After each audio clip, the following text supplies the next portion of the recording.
Hello, everyone. Welcome to Trailblazer Trade Talk here on Blazers Uprise. I'm Eric Brandt. Today, we're going to be talking a little bit about just general Blazer trade deadline type stuff. And then we're also going to get into a couple of reactions to some trades that Bobby Marks suggested on his NBA trade guide leading up to the deadline. And then also just touch upon the Rui Hachimura rumors that he is available and whether that would be a good fit for the Portland Trailblazers. The Blazers do have two trade exceptions that they could use to bring back salary. It would put them in the tax if they don't send matching salary out, because currently they're only about $67,000 underneath the tax line. That's been a thing they've been trying to avoid all season.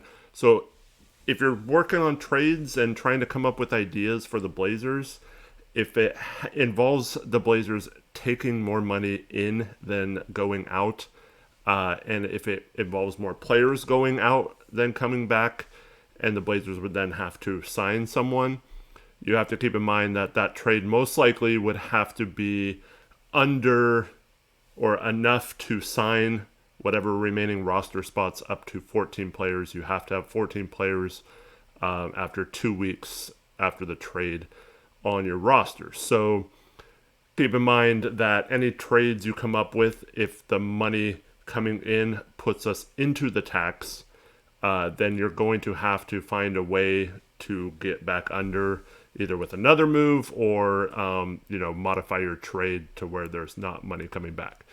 Unless it's a player that you think is worth going into the tax for, then it's a different story. It's possible that they go into the tax in that situation. It'd have to be a really good player. But, so just kind of weigh that. Is the player coming back worth going to the tax for? And then on top of that, the Blazers are only about $6.7 million below the hard cap line. They got hard capped when they signed Gary Payton II in the offseason. So they cannot go over that amount for any reason at all this season. Now, you also have to keep in mind, just because the trade works and keeps it under, again, you have to add roster spots if you get under 14 players. So let's say you send 4 players out and bring 2 in, and we're right up against the hard cap line. It might not work because then you still have to sign 2 players to your roster.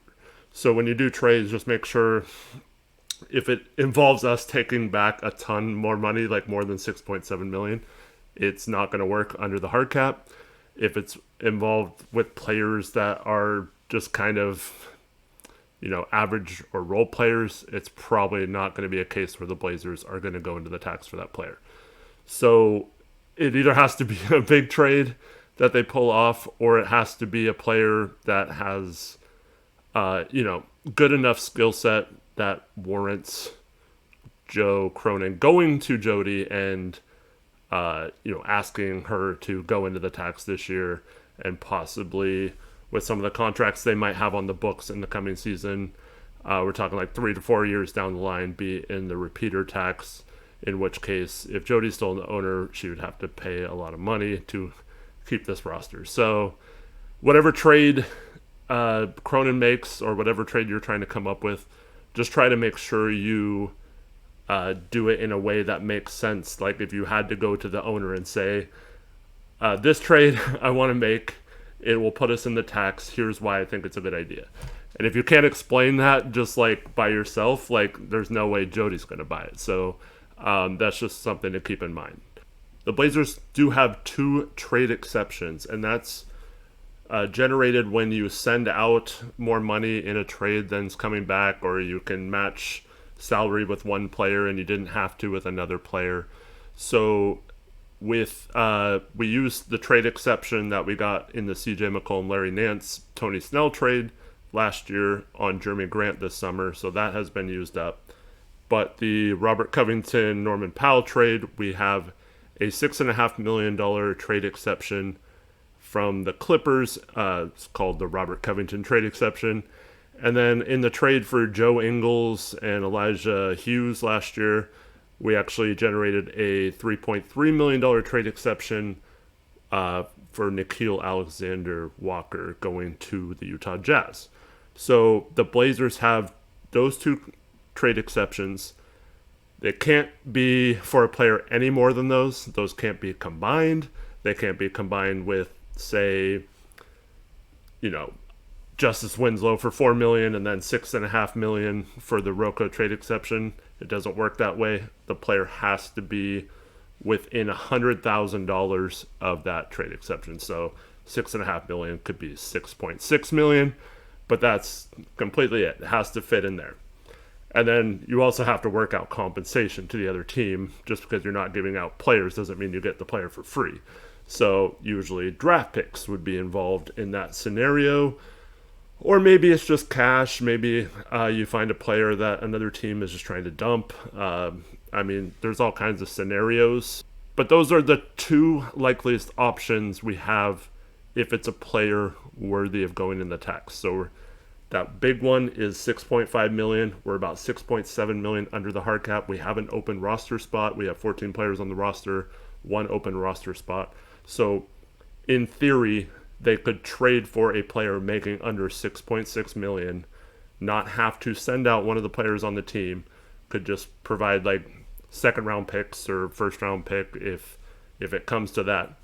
But that's where it gets tricky, because the Portland Trailblazers currently cannot trade a first round pick. And that is because whether it's going to happen or likely to happen or not, when the protections of a pick you owe another team go over several years, you cannot trade any picks due to the Stepien rule in consecutive years. So the Portland Trailblazers currently owe one from the Larry Nance trade to the Chicago Bulls. It was a three-way trade in which the Cavs got Lauri Markkanen, the Blazers got Larry Nance, and the Bulls got Derrick Jones and a first from the Blazers. So the protections of that are pretty simple. The Blazers don't make the playoffs, they keep their pick. If they make the playoffs, the pick goes to Chicago. The problem is that scenario could play out every single year through 2028. And you can only trade 7 drafts in the future in terms of picks. So the Blazers can currently not trade a first round pick if they don't somehow get Chicago to agree to change their protections on it. And the reason for that is, so if the pick doesn't convey this year, then it goes to next year. And then it goes to next year if we don't make the playoffs. So the Blazers would have to not make the playoffs for basically the next 6 years, which, some of you might be a little down on the team right now, but, it's unlikely someone goes that long without making the playoffs. So whenever they do make the playoffs and that pick conveys, then the obligation is over, and then we free up all our future picks. So if they make the playoffs this year, the pick would go to Chicago. Let's say it's the 18th pick. It would go to Chicago. Portland would be done with it. And then after the draft, they could trade any of their future first. You can't trade consecutive years once again. But in theory, they could trade their 2024, 2026, 2028, and 2030 in a trade. So it's more likely in that scenario, Blazers make the playoffs this year, free up all their future first, and go big game hunting in the off season where they could use 4 future first without having to, unprotect a first with Chicago to make that happen. So there are cases where if the player's good enough, you could go to Chicago. Of course, they would take an unprotected pick. The Blazers are, currently fighting that last play-in spot. They're not in it right now, so of course, any team would love to get Portland's unprotected pick this year, because even if they make some trades, it's still possible that they don't make the playoffs and you get another shot at Wembanyama if you're a team that's looking for as many chances to get him as possible. Now, for Portland, in my opinion, that would be incredibly stupid to unprotect that pick with Chicago just to free up future first in a year when you're struggling and you don't even know if you're going to make the playoffs. And that pick could be very valuable because this is a pretty loaded draft in terms of talent. So it would have to be a really good player to unprotect it. And Chicago would, of course, agree to that, like no problem. The trickier part gets to be if you want to just like slightly change the protections or lower the amount of years into the future it goes.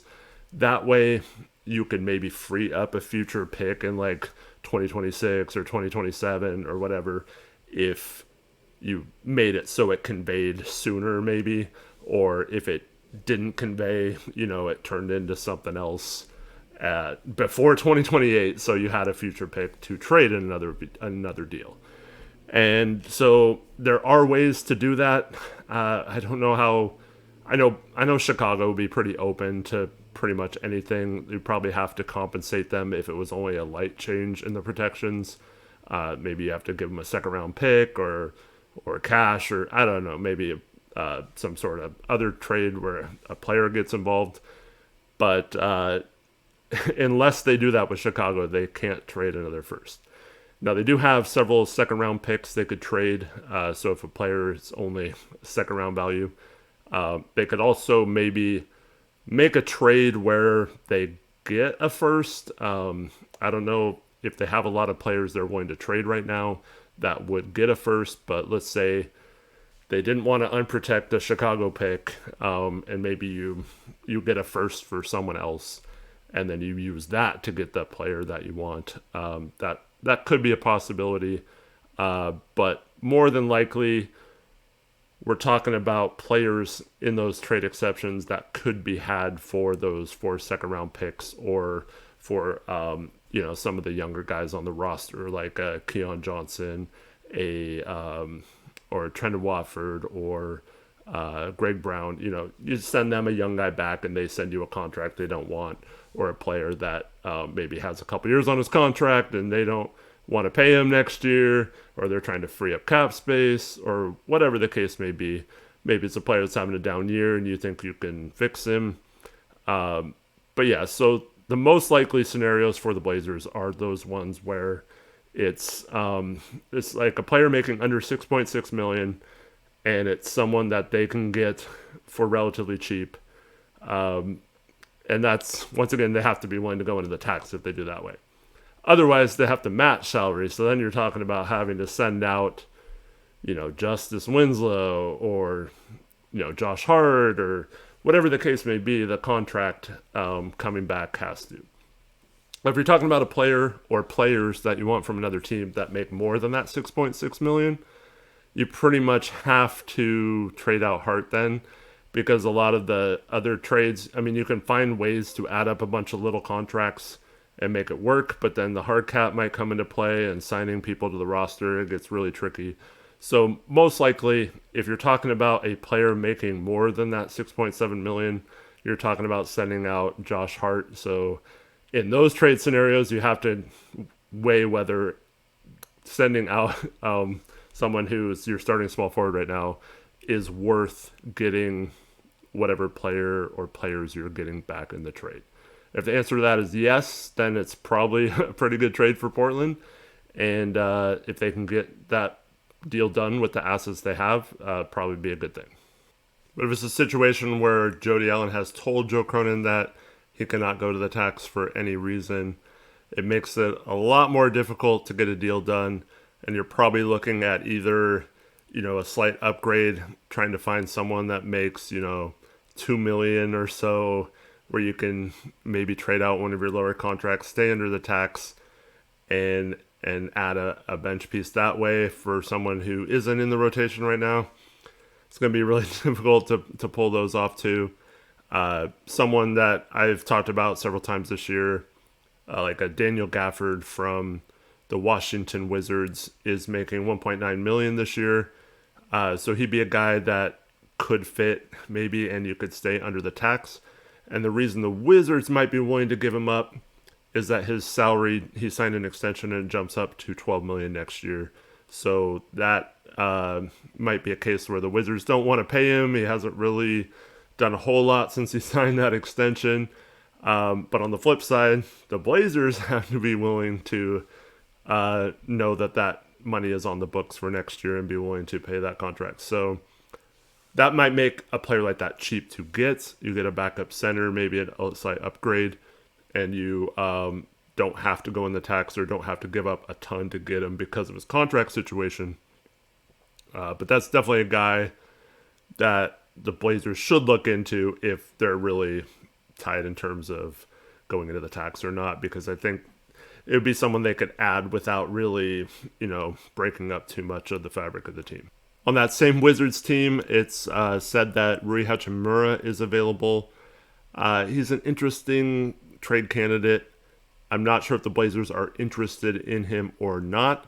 He does fit into that Rocco trade exception, so it would be someone that if the Wizards were just looking to dump, they are $1.8 million over the tax line themselves.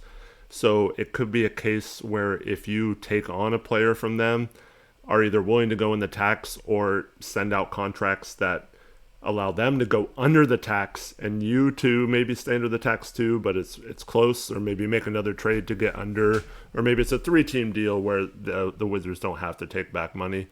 So those kind of deals would benefit the other team. That's something that Cronin has said when he took over, is that he looks at other teams and tries to figure out what they need and get them that, and that helps him facilitate trades. So hopefully he's looking at things like that. Like the Wizards need, they want to sign one of their two-way guys, Jordan Goodwin, to the actual roster. They need a roster spot, and you could help them get under the tax. So you might be able to get a guy like Rui Hachimura for cheaper than he normally would cost. The problem is Rui's not the greatest at some of the things that the Blazers need. He is, he can create his own shot. He can score a little bit. Not the most efficient. Has been at times a good shooter, but currently isn't the greatest shooter. Not the greatest defender either. So you're looking at a player that, hasn't really put it all together yet, but maybe on a different team in a different role. They have a lot of forwards there, so maybe it's just a case where no one can get into rhythm because they just have too many players trying to play, and none of them really get a fair chance.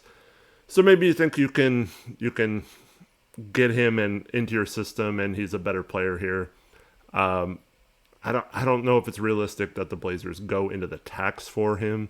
So it would probably have to be part of a bigger trade if they did, where they get another more reliable player and then have him as their kind of, hopefully he pops and plays well player.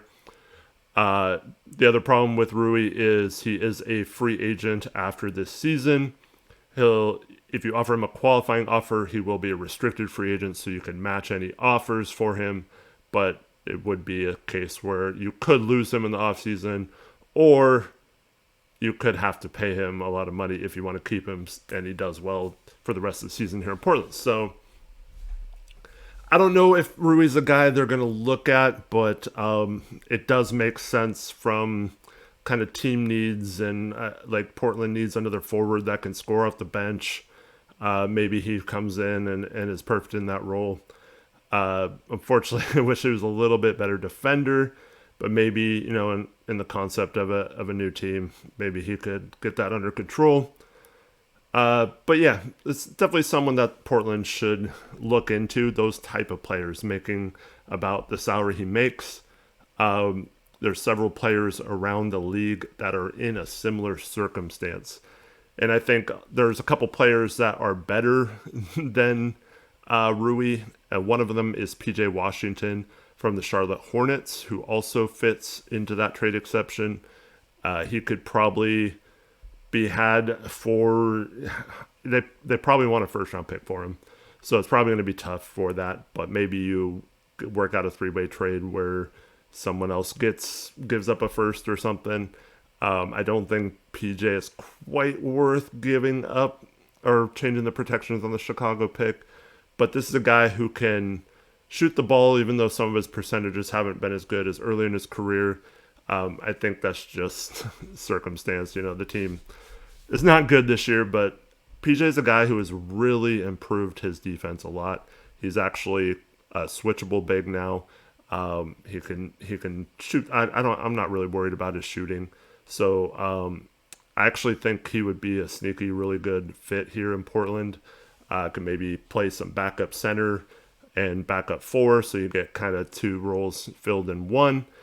And then, I think he'd have a shooting renaissance here in Portland with how well the starters space the floor and how badly we need someone to space the floor. I think he would get plenty of open shots and things. Maybe you can get him for a little less than you would normally because he's in the same situation that I talked about with Rui. He's a restricted free agent if you offer him the qualifying offer this summer. So you could maybe, play off of that where the Hornets don't really want to pay him. The question comes down to, do you want to pay him? Are you willing to match? Or, if he didn't play well here, you could just let him go. If you didn't get a ton for him, I guess it would be fine.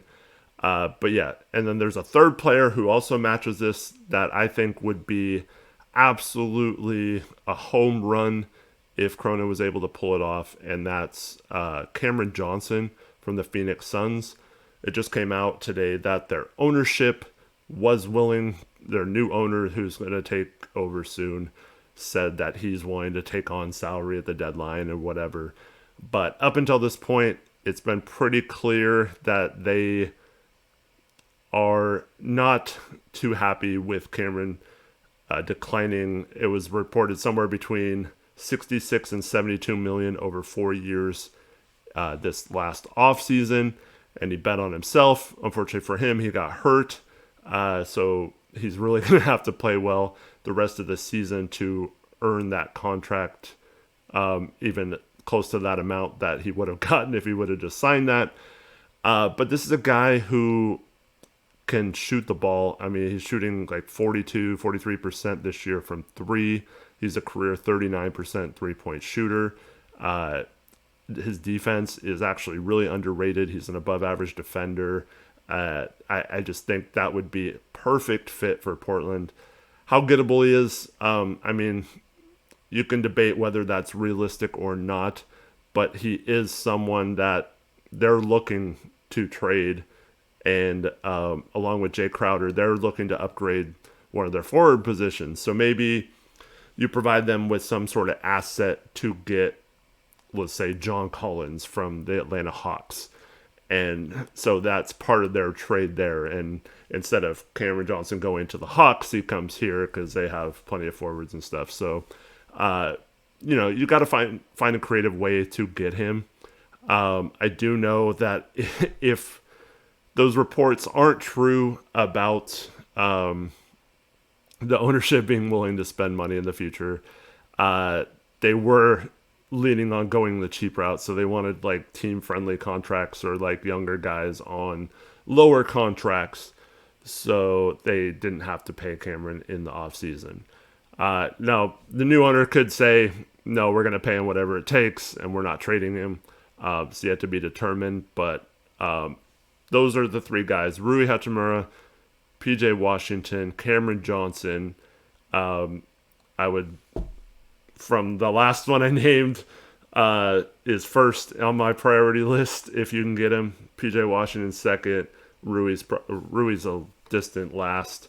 But yeah, if Jody was willing to go in the tax for any of those 3 guys, you got to think Cameron Johnson would be worth it, right?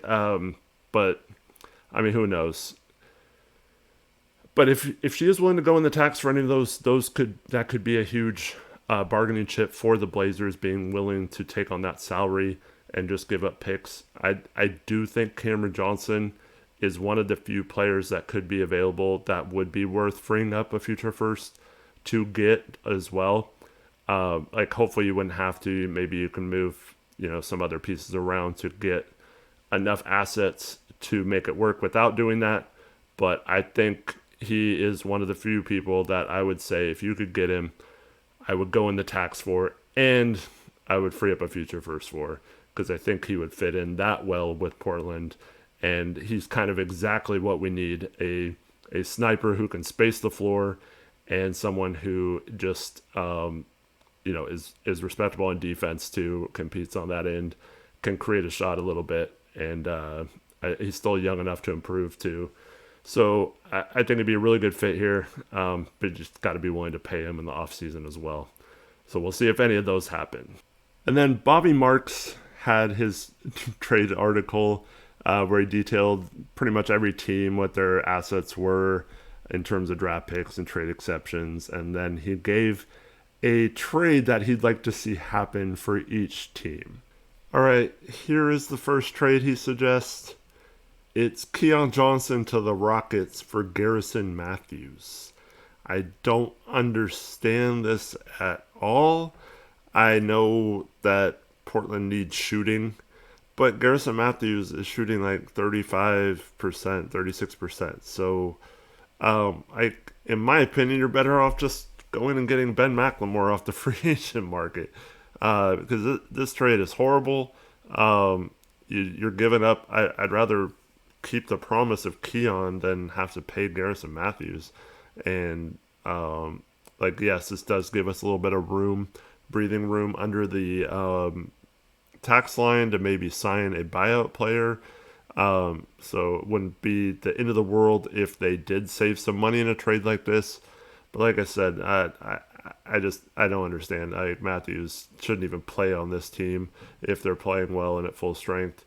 And Keon still has some promise as a young player on both ends of the court. So I'd almost rather just play Keon and get him some developmental minutes than trade for someone who's a shooter who isn't really that great at shooting anyway and can't play defense or anything like that.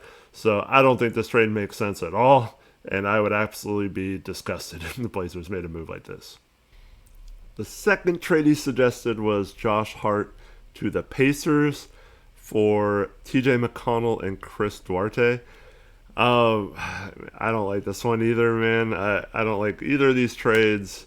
I understand in theory if the Blazers are going to trade Josh Hart, trading him for two players that are lower in salary, but you can fill two roles.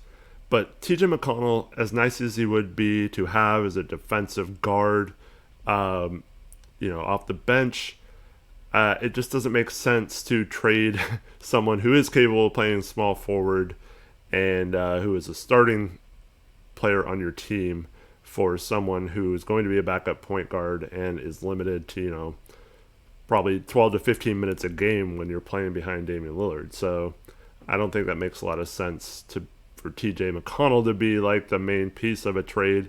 Now, maybe if you're getting like a better player than Chris Duarte from another team, maybe having McConnell, as an add-in to that, if you can still stay under the tax and do it, sure, like maybe that makes sense. But in terms of this trade, I don't like it. Chris Duarte is a sub 30% three-point shooter this year.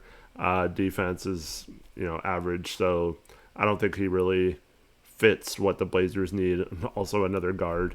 So if you're going to trade Josh Hart, who's like 6'5", it doesn't really make sense to trade him for two players smaller than him and that don't really fit what the Blazers would need right now in terms of shooting and defense. I